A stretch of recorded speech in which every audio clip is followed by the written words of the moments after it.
Katika kila sehemu kuna mambo ambayo inahusu hiyo sehemu makhsusi ambaye haihusi eneo zingine za taifa la Kenya.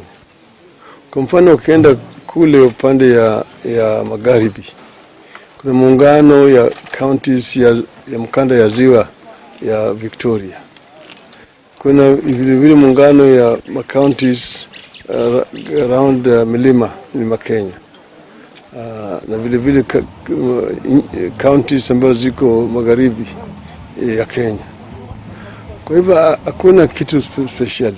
Viongozi hapa pwani wamekuwa na uhusiano kwa muda mrefu zaidi, na wana haki ya kuongea juu ya siasa ambayo inahusu eneo hii ya wanapwani. Lakini yale ambayo ile ushauri naweza kuwapatia ni kuhakikisha kwamba pwani isitenganishwe kutoka kwa taifa la Kenya. Pwani ni Kenya, waungane na Wakenya. Na vile mnavyojua tumesema katika katiba ati Kenya is a multi-party democracy and we want to have national political parties.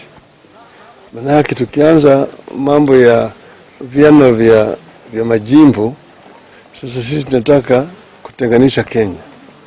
Tunataka Kenya wawe kama kitu kimoja.